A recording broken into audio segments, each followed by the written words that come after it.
Hey guys, and welcome to today's video. Today, we're gonna start off an entire week of wild court Karens, starting with a Karen who's squatting on her ex-boyfriend's property that he recently lost in a divorce. Now to a layman, she doesn't come across as being very soft-siddish, but to an expert like you and I, we can see the signs clearly. And to me, this lady comes across as one of those American state nationals like Taquain X, who used to have all these crazy ideas that were guaranteed to get you free money and free property. He even wrote a book called How to Buy a House or a Car with a 1099-A form. So yeah, she's drank the fraudulent flavored soft-sit Kool-Aid, and she's about to find out that none of it's real, and she's about to be homeless. Now we have two hearings to cover today, and a big shout out to Court Nerds where I found this video. A link to their channel will be in the description. So let's begin. Are you logged in as published writer? Oh, yes. That Let me might- go. Okay, let me go. That's and- fine. I'll let you in now. We don't allow observations in Zoom. They have to go to YouTube. So let me let you in, okay? Okay. Okay. And then do you have a camera? I do. There. There. Okay. All right, perfect. So I know when we were here last, I had given Ms. Quinata some additional time. I know you had asked to speak with counsel. I haven't seen anything, so why don't I start with you on your Sure. ability to obtain counsel for today? Sure. I decided, I already did everything that I needed to do. Okay. Sorry, can you hear me? Yes, I can. Okay. So I decided that I already filed everything that needed to be filed. I don't know. I can't remember if first of all, I want to apologize because I wasn't feeling very well last time I was in court. You are So fine. that's the first thing I want to say. You are fine. You sound like you still might be a little bit sick, so A little bit, but I'm getting better. That's all Okay. that matters. I'm getting my voice back. good. But I wanted to say that I already filed everything that I was supposed to, but I can't remember if I filed a roommate release. Matthew Posner actually moved out last year, Okay. and I took full responsibility of everything. So I did want to say that on record. Okay. And then I also filed a quick deed claim, and that's actually in Cowlitz County Auditor's Office already. And Eleazar signed that. And he also did a warranty deed. And So I'm not exactly sure. what was the date that was filed with the auditor? I have getting older. Let me put these fancy bad boys on. You're fine. 4/29. And the reason being is because I didn't have the money to file the paperwork. Okay. I am a single mom, and it's just Marley and I. Did Ms. Radecki, did you receive that? So, Your Honor, I received some deed from her. I don't recall if that was the date. I can check my inbox though. But there was nothing to do with her name, to the best of my recollection, on it, nor Mr. Jackson's Okay. interest conveyed to Miss Kanata. Okay. So it sounds like we're ready to move forward then. So Ms. Radecki, this is your motion, so I'll turn it over to you. And then Ms. Quinata, you will have the option and ability to respond. Sure. Okay, go ahead, Ms. Radecki. Thank you, Your Honors. Plaintiff is Annette Jackson. We're seeking a preliminary injunction and a writ of ejectment today, so that my client can get her home back. In Washington, courts that assess a three-part test generally when trying to assess whether a preliminary injunction is appropriate. Those three prongs does the person have clear right to possession? Is there a well-grounded fear or invasion of that right? And then the third one is is there continued injury resulting from defendant's unlawful occupancy? So ultimately, the relief that we are requesting today is immediate removal of defendants and any unauthorized occupants, in order prohibiting the defendants from taking, damaging, moving, or selling any of plaintiff's property, restoration of any personal property that's already been taken or damaged, and then authorization for law enforcement to enforce the ejectment order. A pretty straightforward motion for ejectment. Now I do want to stop it here very briefly, only to explain the difference between an eviction and an ejection. They are basically the same thing, except an eviction is needed on someone who has a legal right to the property, like a tenant with a lease, and an ejection is for someone who has no legal right to be there, like a guest at a hotel who refuses to leave the room, or a soft-hard Karen who refuses to leave her ex-boyfriend's property that he lost in a divorce. So beginning on plaintiff's clear right to possession, plaintiff is the clear sole legal owner of the premises pursuant to a final divorce decree entered on August 26, 2024 in Cowlitz County. The cause number was 232-002-4408. That was attached as Exhibit D to our complaint. Defendants have never had a valid lease agreement, never had paid rent or a legal right to reside on the premises. The defendants had submitted a lease agreement. They purported it was valid, but it was not issued by Ms. Jackson, the plaintiff. It was not signed by her. Ultimately, they are not tenants. The defendants entered the premises without plaintiff's knowledge or consent after she was forced to leave the home due to domestic violence. RCW 7.28 supports plaintiff's legal right to possession as the record and sole title holder and the only legal owner to the property. Defendants don't assert any valid ownership rights or tenancy. They were at best holdover licensees, but now have been trespassers since they were served with the proper notice to vacate back in February of 2025. So moving on to the next factor, the well-founded fear of immediate invasion of the rights. Defendants remain in unlawful possession and continue inviting strangers onto the property. Law enforcement frequently visits the property.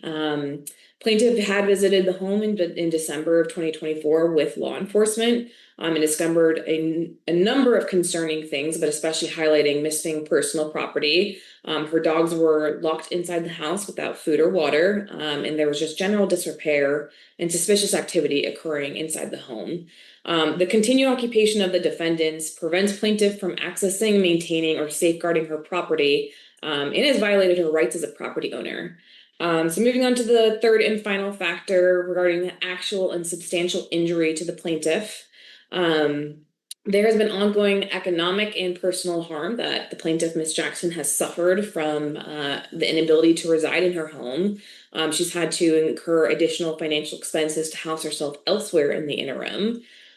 Property has been missing, gone damaged inside her home, the property that's subject of the action. She does have concerns about the well-being and welfare of her animals and other personal property that she's not been able to observe in the past 6 months. And this has caused her a great deal of emotional distress, and she has safety concerns about the property and welfare of everything there. Defendant's presence is causing continued deterioration and damages, and plaintiff is concerned about further damages if the preliminary injunction is not granted today. At this point, these injuries, a lot of them are irreparable and not compensable solely with monetary damages.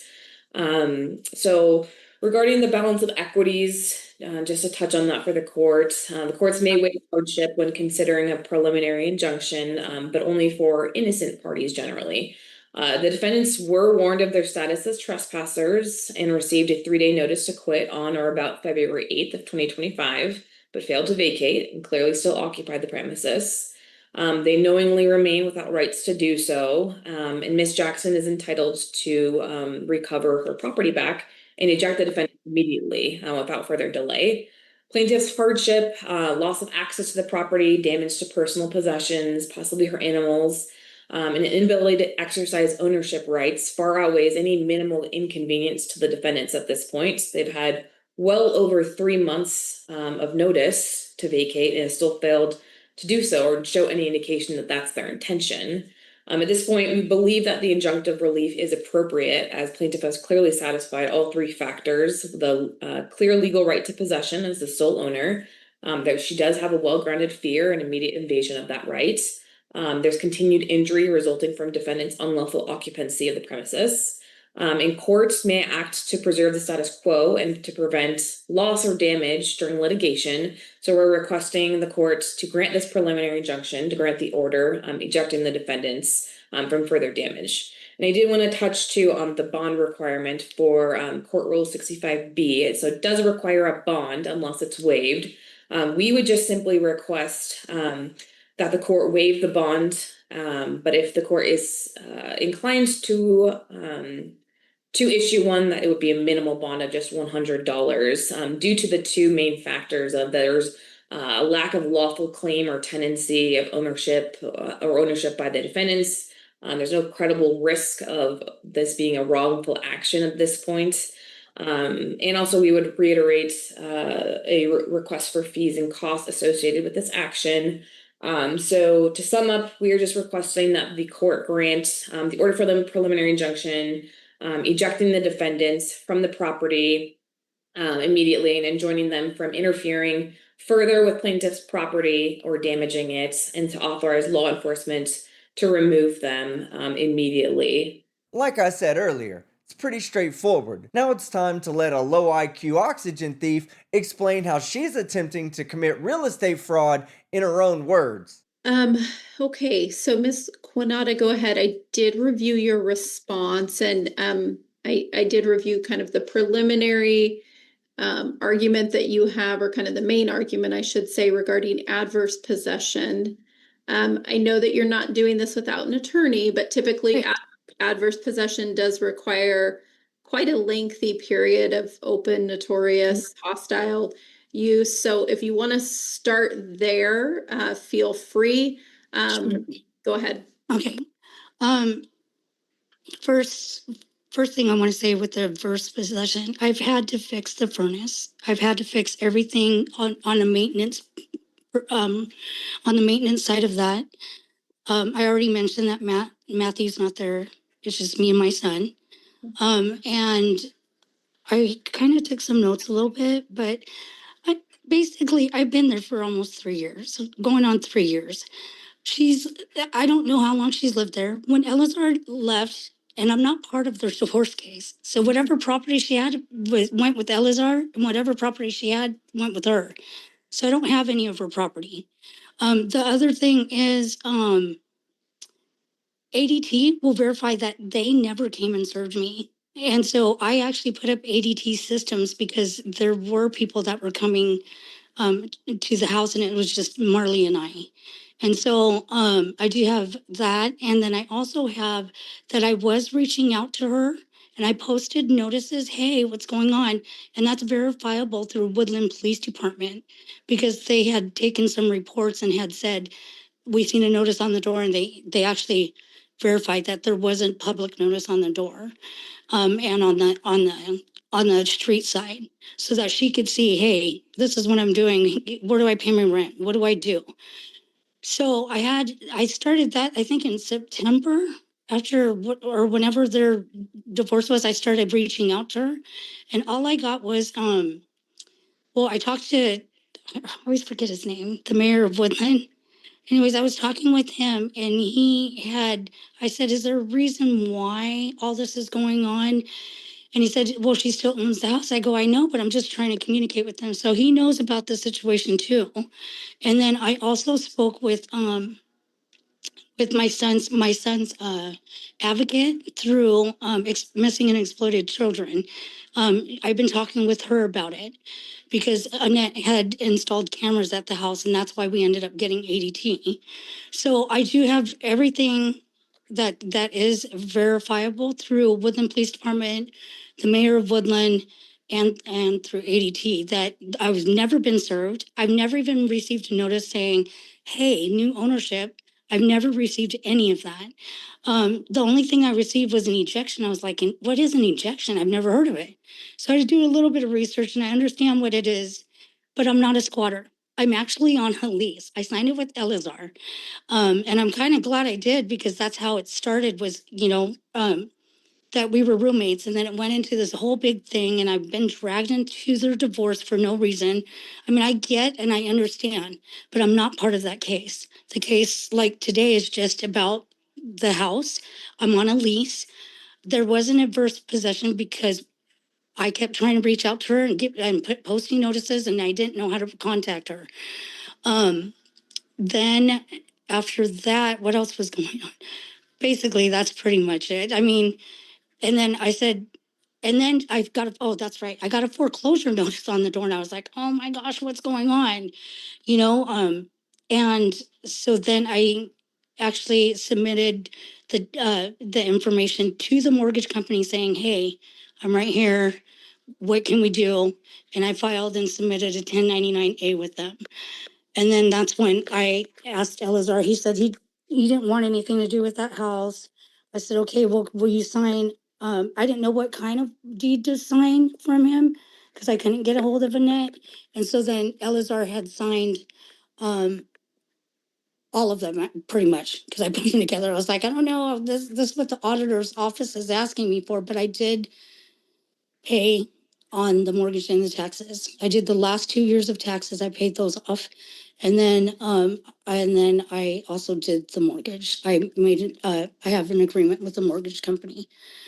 So she was already at Yeah. default before I even made this decision or even decided to go into this position. So that's where I panicked and that's where I started asking around and doing a little bit of research. And so that's where I'm at.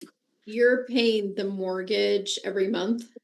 No, I paid it off with my trust fund. Question. When you say you paid it off with your trust fund, is it a real trust fund or is it one of those trust me bro, it's real trust funds? Because if it's the latter, it doesn't count because it's not real. When was that? I submitted it with the paperwork that I gave you guys.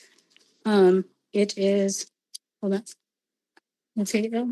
And actually it was more than what they, hold on it.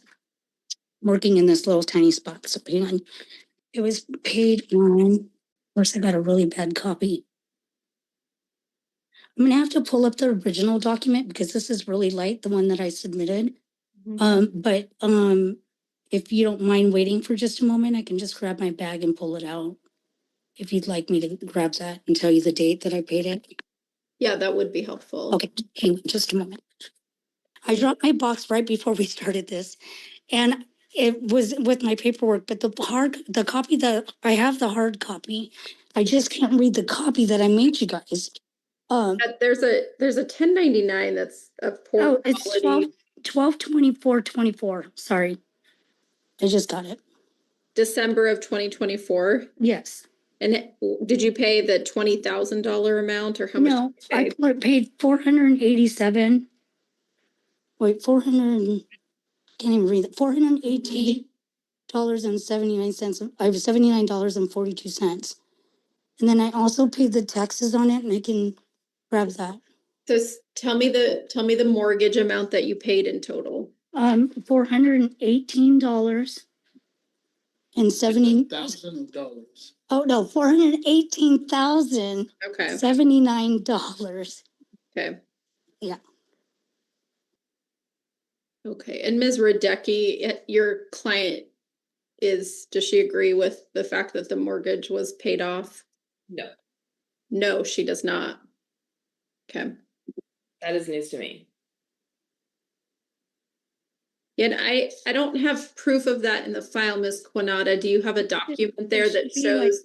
It was on the 1099 because I had to file this with the IRS and it's submitted as an attachment. It's attachment H. I understand. So what I was telling you is you did submit a 1099 to us, but it's of such poor quality that none of the numbers are readable. Okay. It appears to be in handwriting. So the title of it says acquisition or abandonment of secured property. Right. That's not a receipt from the mortgage company that tells me that they've received payments. I have a V and a B and a D, 10 and 8, all of those.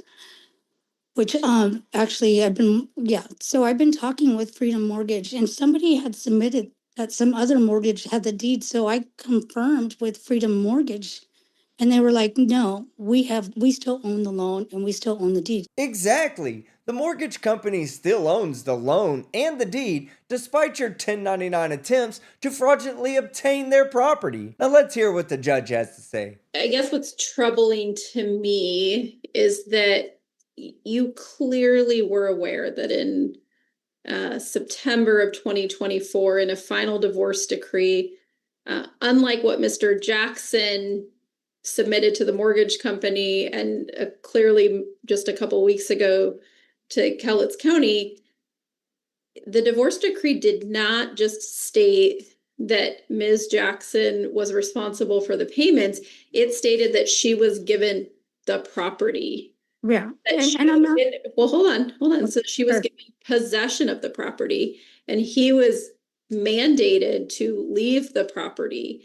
And so first and foremost, I mean, I have some concerns about what's happening behind the scenes with Mr. Jackson towards this property that he is telling state, county agencies that he has the right to this property. He does not.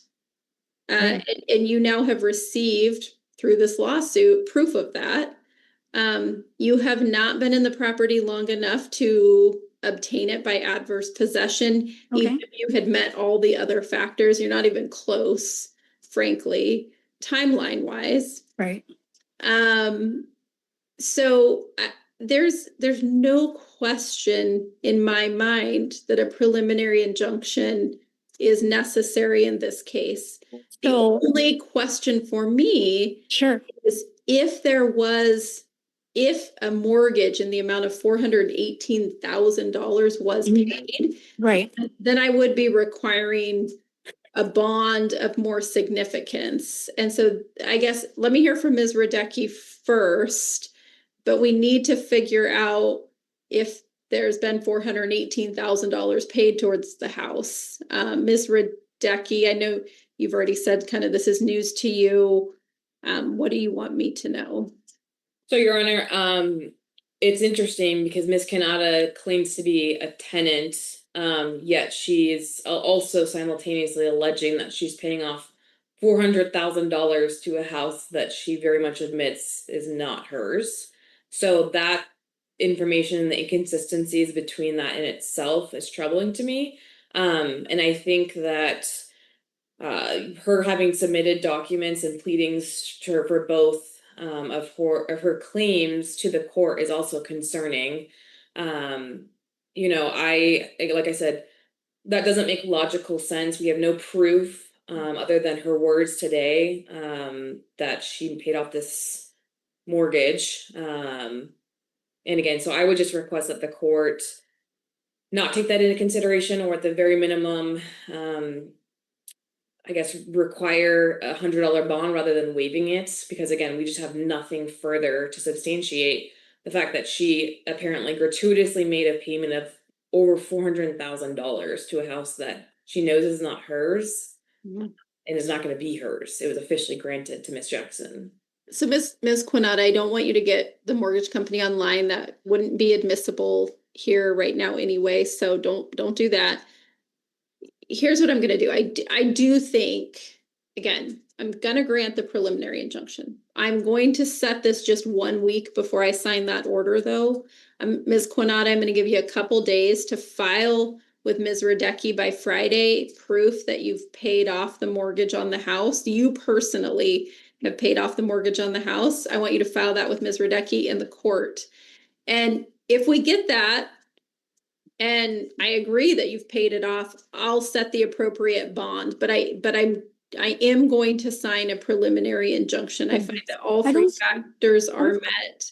There is no viable defense to ownership of this property. And I'll tell you again, I'm very concerned that there are acts of dishonesty, to put it lightly, that have happened in the last couple of weeks with the documents that Mr. Jackson and you have filed with Cowlitz County. And I'll tell you specifically what I'm referring to. Sure. You're here in court telling me that you paid $418,000 to the court. No, The to the mortgage company. or to the mortgage company, thank you, I misspoke. But in the documents that you filed with the court on the quit claim deed, you stated that the property was gifted to you and you paid nothing for it. And That- so no excise. I didn't know So what to hold do. on. So no I didn't excise tax. So if you bought the house for $418,000, the things that you're saying to Cowlitz County and to this court are inconsistent and probably, I would say, fraudulent. Uh-oh, looks like I'm not the only one who noticed the criminality of her actions. That the reason why I said at the very beginning that I had him sign all of them. Do you remember? I said, sorry about that. I said I had him sign all of the deeds. I had a warranty deed, a gift. I had him sign all of them because I wasn't sure. But you had him do that after you already knew that he has no ownership rights to that I home. did not know that. I'm not part of their divorce case. But the complaint that you were served with has that document in it. What date, what complaint, which one? Because I have verification that they one that- never served me through ADT. The one that Ms. Radecki's office filed for this case has the Okay. divorce decree. Are you talking? Okay, that's So- correct. Okay, So that Okay, just again, came to me. I'm still on a lease. That's the bottom line. I was on a lease. Before all of this happened, I okay. was on a lease. I am disagreeing with your facts that are presented to the court. So again, I'm not kicking you out today, but next Right. week I am gonna sign it next Wednesday at 2. Are you both available to reappear on this docket? Let me confirm. Okay. I am, Your Honor. All right, so it looks like she has a week to get her shitlings in a row and prove to everyone that she did indeed file the proper paperwork and pay for the mortgage herself. So I have unsuccessfully sent that to her, but in essence, it's just the mortgage statement that Ms. Jackson got from Freedom Mortgage stating that the balance was not paid off, in fact. Okay. And I'm not sure if you, the court would like to, call this in a little bit. I can email that to her right now. It's a pretty brief document, just so she has the opportunity. Yeah. Let's do that. So I'm gonna recall this case. I'll have Ms. Radecki email that document to you because it does have a mortgage statement with a current date. Looks like it claims to be from May 19, 2025, which would purport to show that it is not paid off. And that really is, as you know from our prior hearing, I'm not going to relitigate today my decision on the writ of ejectment. What I'm here to decide today only is the amount of bond, if any, that Ms. Jackson would need to post.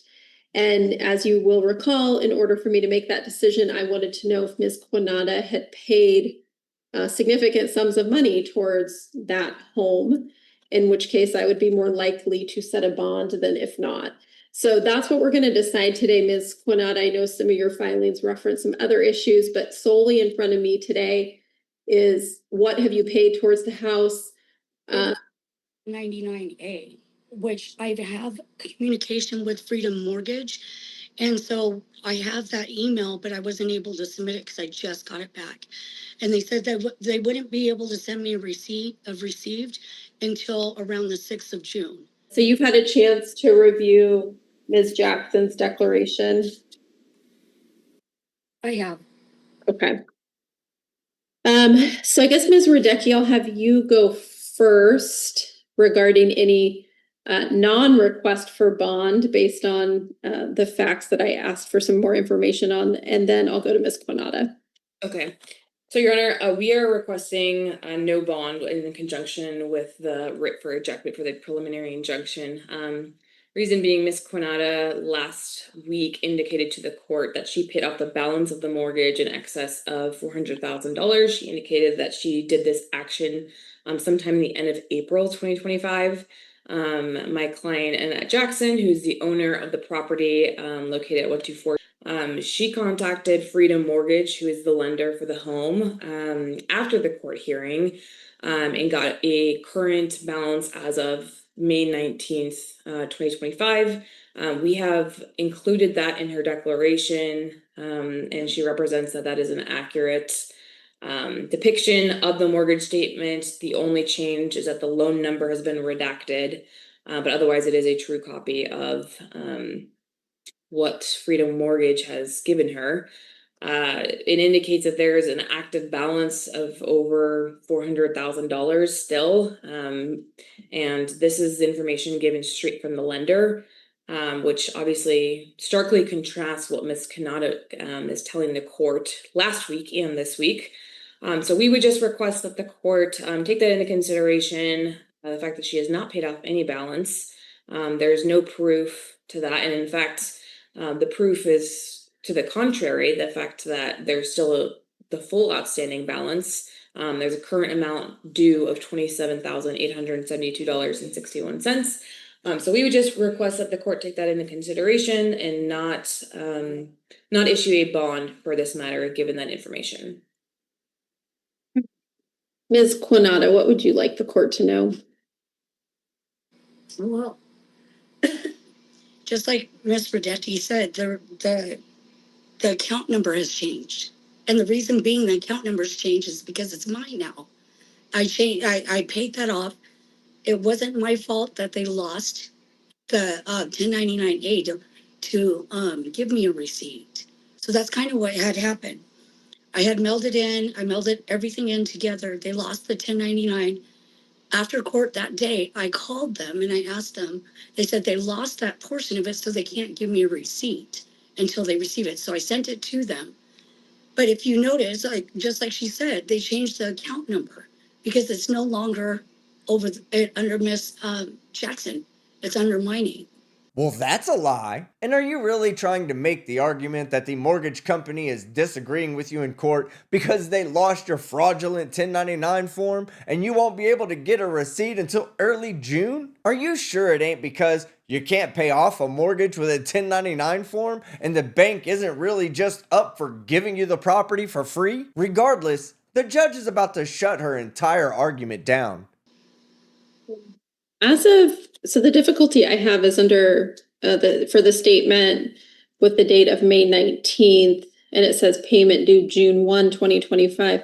It still has Ellie Ezer and Annette Jackson on the mortgage statement, not you. They probably do owe something, but I'm on a completely different account. And I don't think I should be held liable because they had misplaced it.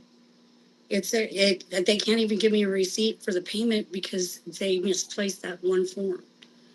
So I did file with the IRS the 1099-A. And if you want to, I mean, I don't know how that works. I've never did it before, but I can actually probably go online and print out the IRS form that they received it. So I'm not exactly sure where you want to go with this, but it's my son and myself. And I did everything that I was supposed to do. I went to the auditor's office. I asked them exactly what I was supposed to do. I brought them in everything. They're the ones that handed me the quit deed claim and had me fill out all the forms correctly. And that's according to Cowlitz County rules. Is like whatever the auditor says is what they say. So I did exactly what they said. The house is now under my name also. And so I don't know. I'm not quite understanding why there's going to be a bond and all of this other stuff. I believe that this is a completely different matter. I think that it has nothing to do with the bond.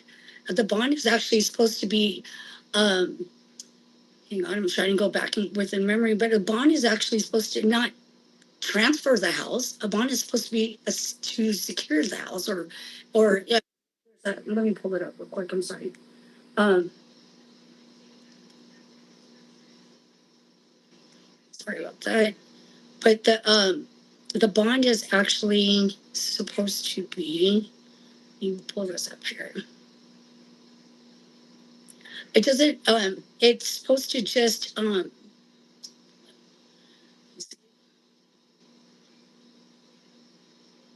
A bond's not supposed to substitute for rightful financial stakes, but it already establishes it.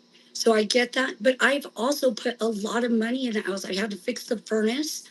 There was a lot of stuff that was the I had to fix the walls, the doors, the doorknobs. I've had to change the locks. I mean, I do the maintenance on the house. I do all of the landscaping, and I do all of those things. And I've been there almost 3 years, and I'm with a minor child. So I'm not exactly sure how it is fair, more or less, to say that you're going to remove me and my son to put Miss Jackson in there when there hasn't even been anything prior to no notice except for an ejection. It's fair because it's not your property. It wouldn't be fair if you had done all of this legally and had a lease agreement with the rightful homeowners. But you don't because you said, who needs a lease agreement when we can just squat here and never leave? Well, it turns out that that's delusional thinking, and in a material world, that's going to get you removed from the someone else's place that you call home. Oh, okay. Whoa, what's going on here? Because my belief was I just filed everything with Freedom Mortgage and the IRS. Okay, then that was it because it comes out of my trust. Cool. I never had to worry about that before because I paid off my cars like that, and that's just how it works. So I was super confused when they said they lost that form. So I don't think I should be held responsible or liable and be removed from my home because Freedom Mortgage has lost their portion of the 1099. Ms. Radecki, anything further? Just a few things, Your Honor. I mean, ultimately, the facts are pretty clear. We have Ms. Kanata and also let me correct myself from earlier. I said that the payment was made in April. I was mistaken. That's the date that the deed was filed. That Elazar Jackson, my client's ex-husband, conveyed the property to Ms. Kanata, even though he clearly did not have legal title to the property. So we have that. We also have Ms. Kanata stating that she was a tenant again, and I know we're not relitigating. This is just solely related to the bond, but just for the record, I want to clarify.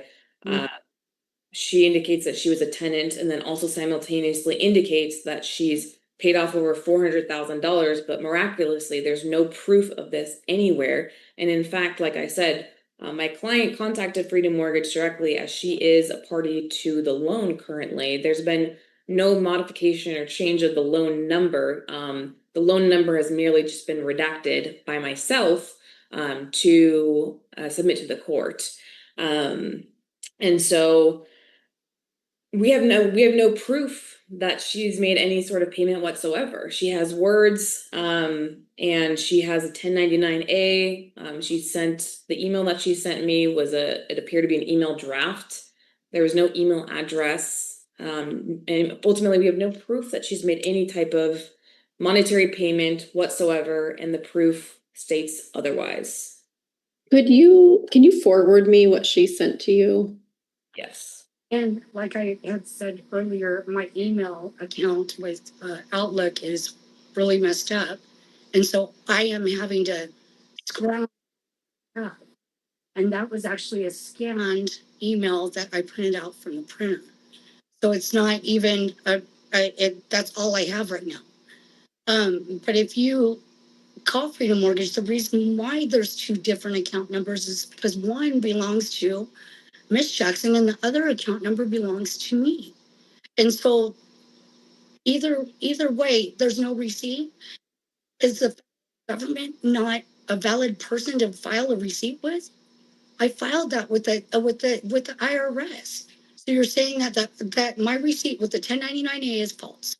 The 1099 I reviewed was handwritten. It was not prepared professionally by an organization. It doesn't have to be. I actually have a trust that I go through all the time.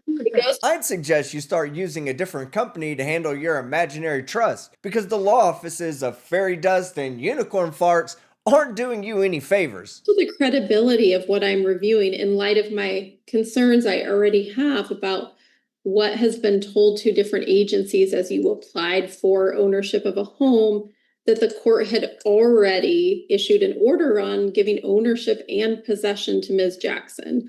That's the point I'm making today. So I'm gonna take a look at this email that you sent to Ms. Radecki. And you know, I apologize for asking, what email should I send this to? Send it to my last name, KARM. I just sent the email and I CC'd Miss Kanata in it as well. All right, give me just a minute to get that in our email system. There we go. Okay, resubmission, 1099 Dear Freedom Mortgage. Per my conversation, I understand that you need me to resubmit a 1099A. Please find the duplicate copy attached for your records. Should there be anything more? This just looks like a screenshot. That's what I said. All of my emails are stuck in Outlook, so I don't have anything, any communication logs or anything. I've been trying to communicate with Microsoft and Intel, and I have a whole bunch of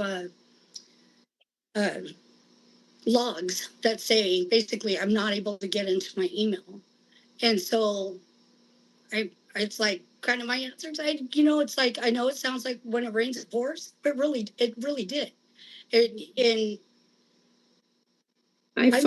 So here's my ruling. I'm going to sign the order on preliminary injunction per my prior ruling last week. I don't find that there's any basis based on credible evidence that a preliminary injunction is not appropriate. I have concerns about the things that are being told to the court by Ms. Quinata, but I assume she has paid some amounts of money towards the home over the period of time she's been in it. So I am going to require a minimum bond of $5,000. That'll be the value of the bond. Pretty standard minimum amount that we would require.